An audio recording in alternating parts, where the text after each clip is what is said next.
Coaches, Rick here from The Art of Tennis. Welcome to episode 15. So this is all about the various other jobs or fields of work that I've personally been involved in and how that's impacted me as a tennis coach.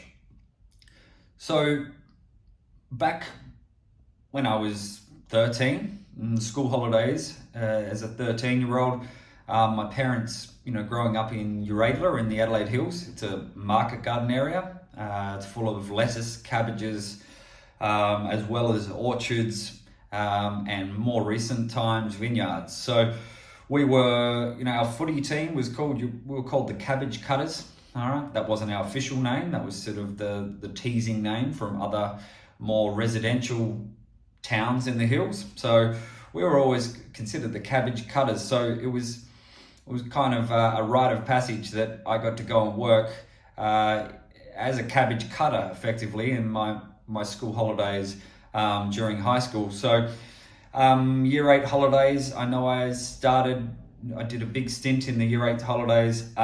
Look, I wasn't cutting the cabbages. I was mostly just bringing crates out to deliver to the men who sat all day with their back down, cutting, putting them in. It was actually a pretty physically hard job. I mean, I was only 13, quite small.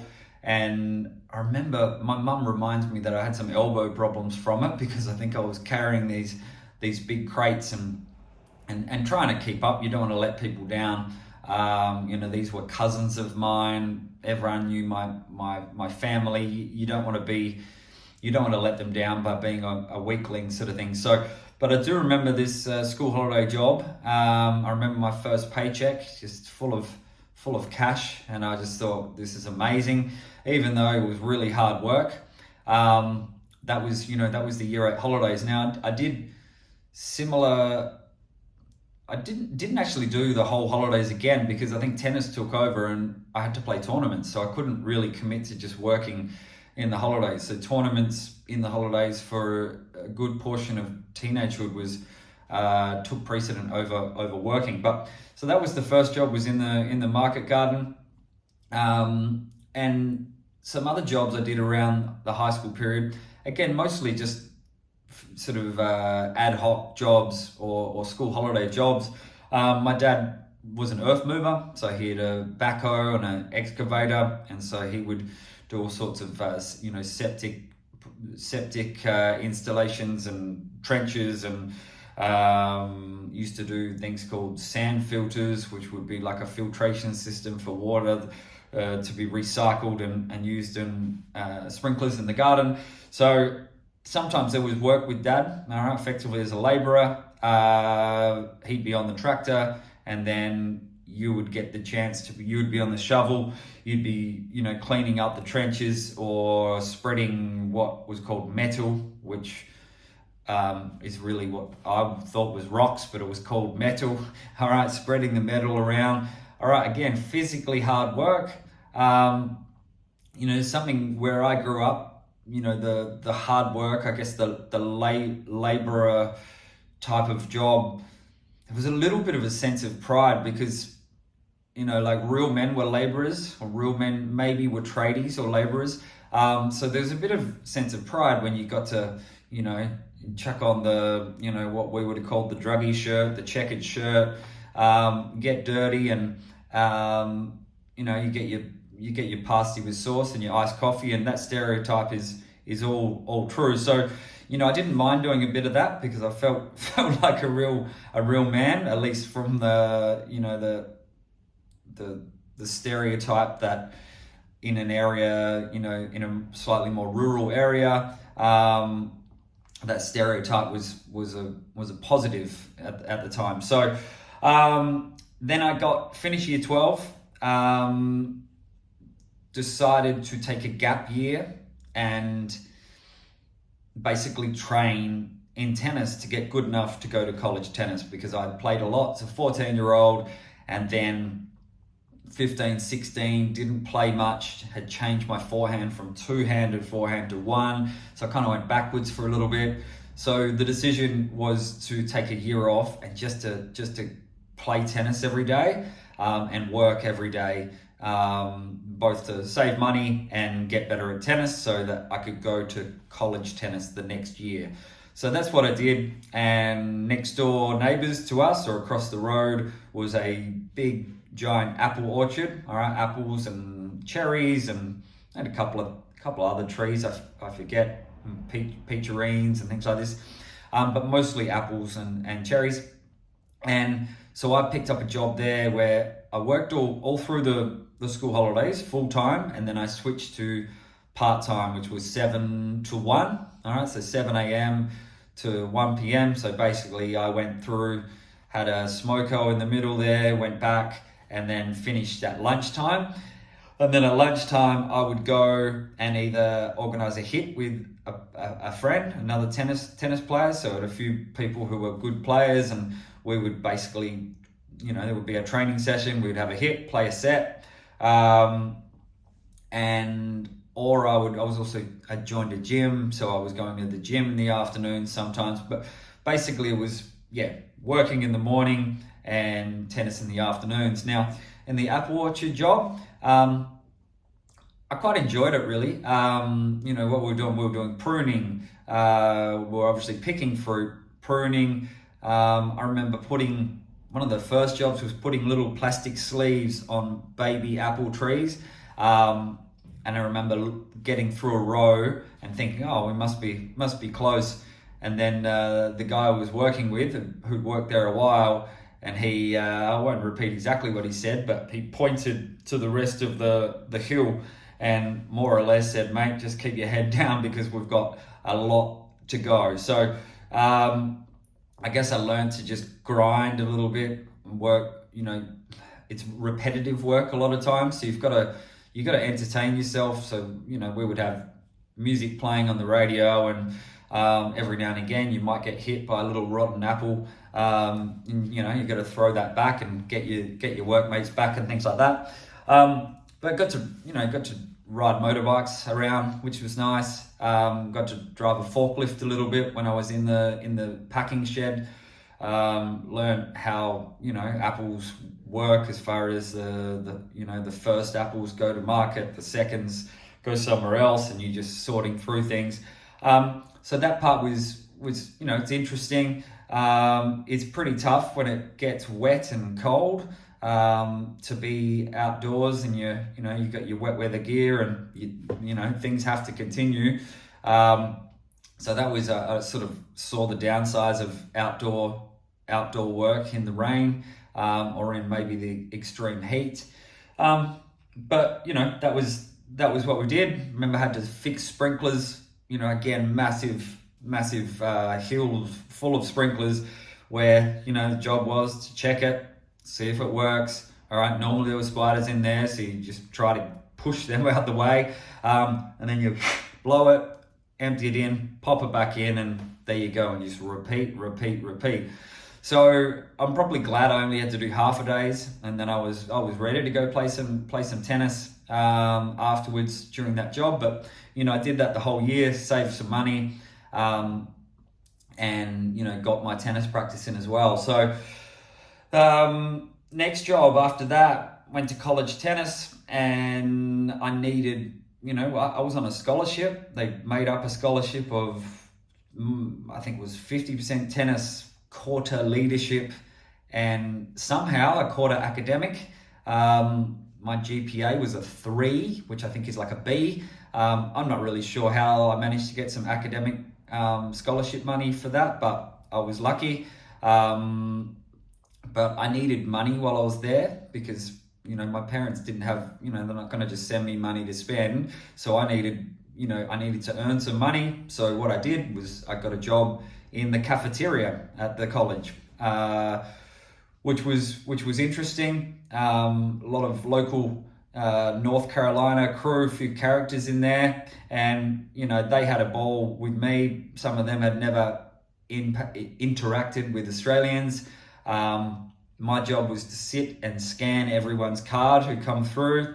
I'd often see people from maybe a party I'd been to the night before, and they are turning up. I was there early, having to work, and always a little smile to each other. And Once I finished doing the ID, I had to jump in the kitchen and basically wash dishes till it was all done. Now, it wasn't just washing plates and forks, it was washing massive cook pots and whatever else that they were making, the soups and pastas and everything else in the cafe. So it wasn't easy, but like I said, it was fun chatting to the others in there, and it gave me some money to be able to spend on food and drinks and whatever else while I was at college, but certainly not a desirable job. So at this point, I'd worked in a market garden. I'd worked as a labourer. I'd worked in an apple orchard, and then I'd been a kitchen hand in a cafe. So none of them very glorious jobs. But what did they teach me? I guess they taught me of what work is out there, and that there's some tough jobs, right? Tough jobs to do, tough physically, tough mentally in the way, maybe not like intellectually, but tough mentally to have to, just that repetition, all right? The repetition of whether you're pruning trees and you have to prune 1,000 trees, or whether you're picking fruit and it's non-stop for weeks. But that repetition is tough. For someone like myself, I do like variety. Even at the time, I was sort of, I like the change, I like variety, I like spontaneous. But that was it. So by 18 or 19, that were the 4 jobs I'd had that were, sort of more than 2 months or longer. And obviously I got into tennis and tennis coaching, but this isn't about coaching. This is about all the other jobs I've done that have impacted how I see tennis coaching. And it just impacts it gives you a bit more of a holistic look at life, right? So you're not just tennis coaching being the only job you've done because you're a good player. You got to coach some tennis, you fall into it, you continue on. When you've done some other work, it gives you perspective, is probably the best word to use for that. Now, I had coached tennis for several years and done well building the business up. I had 2 new daughters, all right, who were 5 and 3, or 6 and 3, 6 and 4, and I had the opportunity. Well, I felt the pressure to earn more money. Okay, I wasn't earning enough money, or what I thought wasn't enough money for our family, and with kids coming up, I think we take it upon ourselves to feel that responsibility of being a father, of being a provider, and I didn't think I could earn enough just from coaching tennis, which is partly true. But what I did is I had a friend who organized for me to chat with a guy who works as a sales manager at a new homes building company, right? A building company that effectively sold low-end homes. There was WA Housing Centre and Home Start were the 2 that I worked for. And really I was going to do that at the same time as coach tennis, because this was display homes on weekends.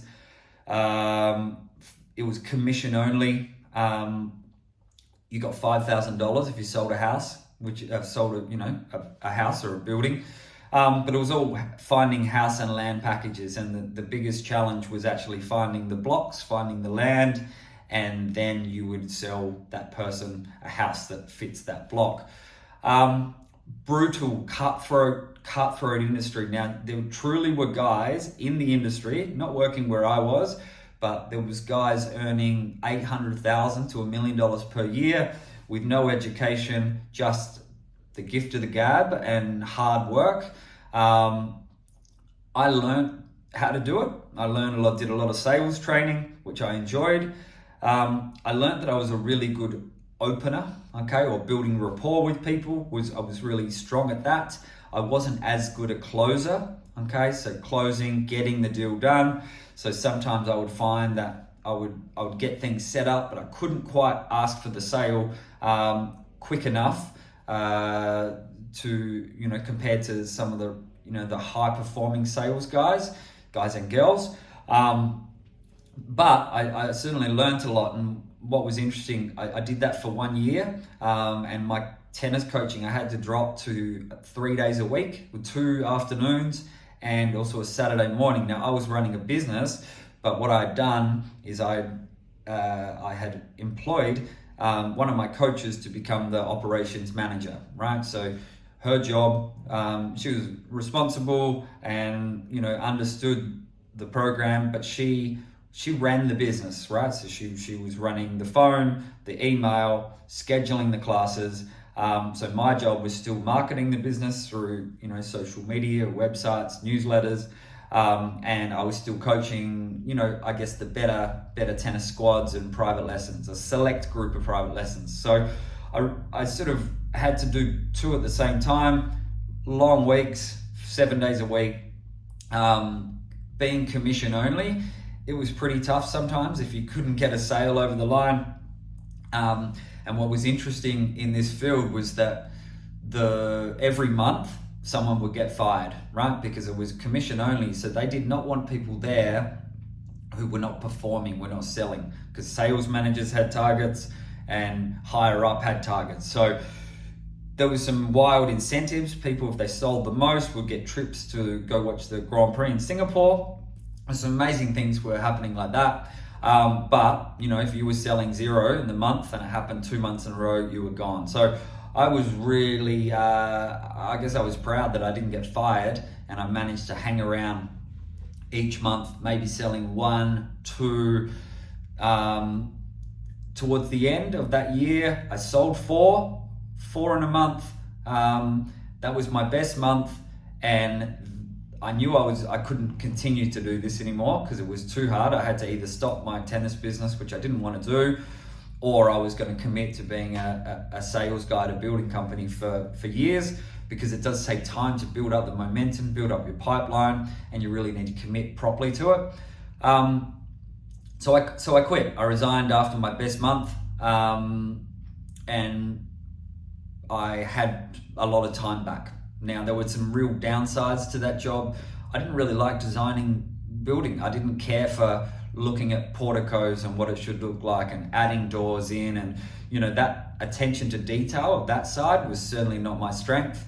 And in fact, sort of an embarrassing level of lack of detail that I think I have when it comes to doing this. Now, luckily, when it's the entry-level homes, it is, there's very basic changes, so you didn't need to be, I didn't need to be too knowledgeable on building, but, maybe adding a window here, adding something else there. So that was the end of that, but that was a really interesting year, seeing how that world works. And then the only other job I've done was in 2019.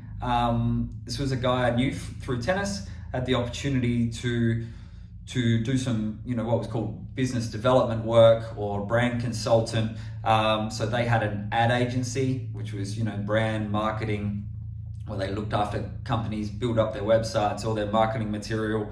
But, a little bit deeper than that, did a lot of strategy work to find out, to get the positioning right, to get the, why they're in business, trying to tap into some real authentic brand personality. And I got to do this part-time, so whenever I had a spare chance, because of business development, again, I was paid if I brought a deal to them, right? So this was flexible, so it meant that during the middle of the day, I could go in, I could contact people by email, use my network, call people and suggest things that they could work on. And look, it was interesting. I really loved being in the room when there were strategy meetings, going through, trying to uncover the deeper desires of the owners of the business. I thought that was really interesting. And then seeing it all lay out on a professional brand and marketing agency, it taught me, I guess, the importance of higher quality marketing. Other things was the copywriting. All right, I learned that I've always loved copywriting. I read a bunch of books on copywriting, and copywriting is basically persuading people through print. Okay, and so during that time, I decided to do a copywriting course and learn how to write ads. Okay, learn how to write ads, learn how to write website copy. Learn how to write radio jingles. Things that were ways that you could be catchy, clever, and make an impact on what people remembered about you. The copywriting, the strategy, really enjoyed this role. I could see myself working in ad agency land. But again, it was one of those situations where I realized that I had to stop coaching tennis if I was going to do that properly. So I couldn't do tennis properly, I couldn't do that properly. So once again, after around a year, maybe a little over a year, I made the decision, it was around COVID as well, in 2020, to stop doing that, just to again free up some time and focus more on my tennis business. Now, all through this time, those two jobs, the business kept thriving, right? Because I built systems to make sure the business runs well. It didn't rely on me. I had my areas, but it didn't rely on me. Now, would I recommend this to other coaches out there? No, I don't think so. I think you're better off focusing on your coaching business and building it up. But by doing these jobs, it taught me other skills, which I then can, apply to tennis really easily. Look, how have they shaped me as a tennis coach? Now, doing the sales taught me that coaching is just like selling, or sales is just like coaching. You need to persuade people, you need to ask questions, all right? And you need to guide people through a process, right? Whether it's talking to a parent and talking about this is what happens at each signpost along the way. We get to here, we do this, we get to there, we do this. So we did that. Sales, obviously, it obviously teaches you, to close people. I don't really like that word. Closing, it's never felt perfectly natural to me to close people inauthentically, but sometimes you just need to ask the question to people to get them to make a decision. The brand and marketing side work, now that definitely taught me a lot. Okay, taught me the professionalism required to be a business that people respect, and also how to write and how to find ways to attract people to your business, to your tennis academy. So that's what those two taught me. And my earlier jobs, I think they just taught me the value of hard work, and they also helped me be really grateful for being able to hit a tennis ball around and show someone how to hit a tennis ball and inspire the youth to play tennis for to improve their game, to go through that personal growth that you get from tennis. What an opportunity that you have as a tennis coach to make an impact on someone's life. So a lot of gratitude comes from when you've done those harder working jobs and you get to tennis, and it's pretty darn good to be a tennis coach, right? So I think that sort of summarizes how those jobs impacted me. I would recommend other coaches have experience in other areas, even if it's part-time. I wouldn't recommend, once you've started your business, doing what I did and trying to do two things for a while. It just burns you out, and and I don't think you're focused enough on either job. So that's it. That's how all my other jobs has impacted me as a tennis coach. A little bit different today, and we'll see you next time. Cheers.